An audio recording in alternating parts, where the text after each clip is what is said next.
저는 정의가 실현될 것이라는 것을 믿고 있었습니다. 결국 더디지만 정의는 실현될 것이고, 그렇지만 결국 최종적으로는 선고가 아니라 우리의 선거로 이재명 대표를 이길 겁니다. 저에게 압도적인 지지를 몰아주십시오. 지금 저 이재명을 꺾을 수 있는 사람 저뿐이 없습니다. 제가 목숨 걸고 싸워서 반드시 법원의 선고를 넘어서서 여러분의 선거로 이재명을 꺾겠습니다. 혹시 이번 결과에 대해서 예상을 하고 있을까요? 저는 2심의 결과가 좀 상식에 반한 것이라고 생각해 왔고, 그리고 많은 상식적인 법조인들이 그렇게 생각해 왔었습니다. 결국은 바로 잡혀질 것이라고 생각했습니다. 게다가 대법원이 후보 등록일 전에 이렇게 선고일을 잡았을 경우에는 저는 정상적인 판단을 용기 있게 내릴 가능성이 크다고 봤습니다.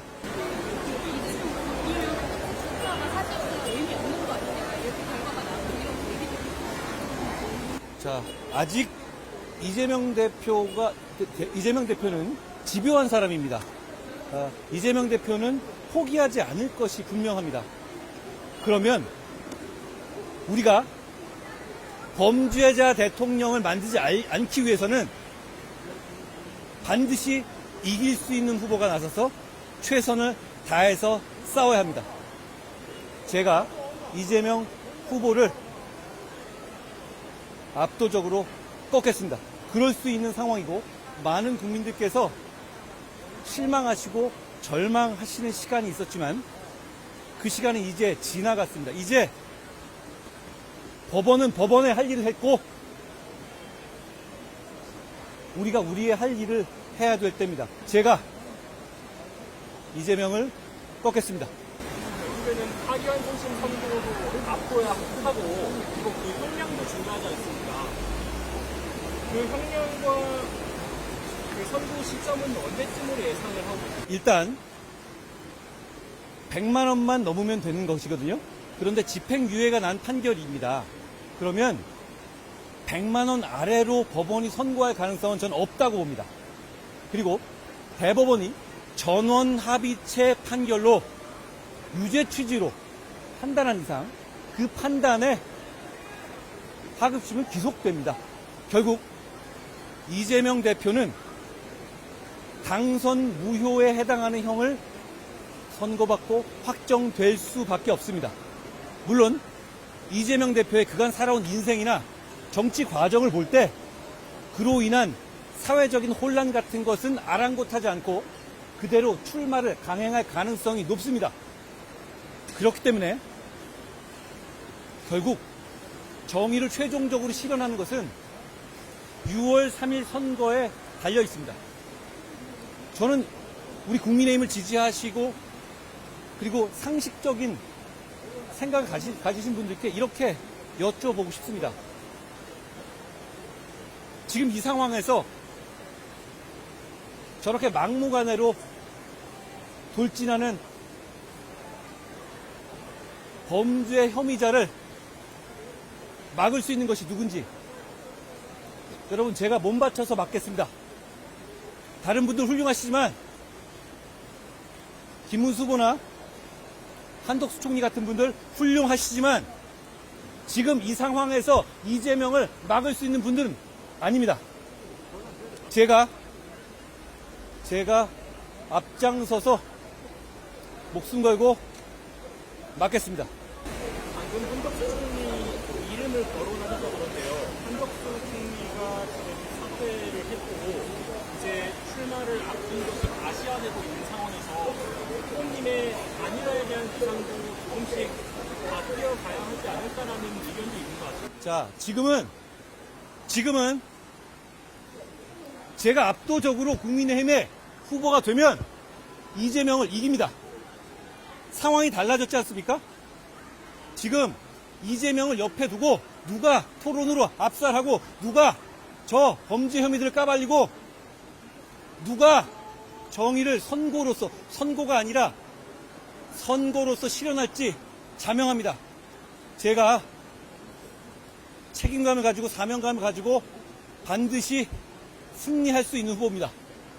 제가 그 역할을 당당하게 맡겠습니다. 방금 정문수 후보랑 한덕수 총리는 훌륭하지만 이 상황에서 이재명을 막을 수 없다 이렇게 말씀을 하셨는데 어떤 취지로 말씀을 하시는지. 많은 국민들이 아실 겁니다.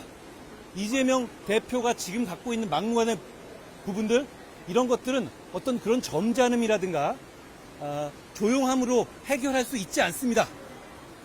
막 가는 분 아닙니까? 지금 이 상황에서도 그대로 출마하겠다고 하는 거, 이거 막 가는 걸 텐데요. 이걸 막을 수 있으려면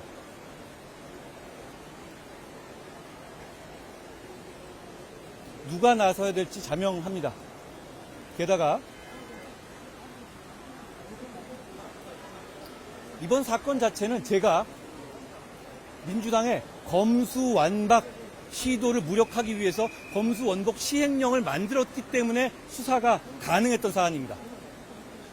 결국 이 문제를 제가 결자 해지하겠다는 말씀을 드립니다. 탄핵, 다시 말씀드리면 소추의 정의를 놓고도 이견이 조금 있습니다. 그것이 기소만을 의미하는 것이냐, 아니면 이제 그것을 기소행위? 그 이견이라는 것은 제가 역시 84조의 이슈를 만들고 화두를 던진 것은 저였습니다. 작년이었죠? 84조에 관해서 사실상 논란은 없습니다. 84조는 소추를 중단한다고 했지, 정지한다고 했지, 심판을 정지한다고 하고 있지 않아요. 그리고 우리 헌법은 소추와 심판을 명확하게 구분하고 있습니다.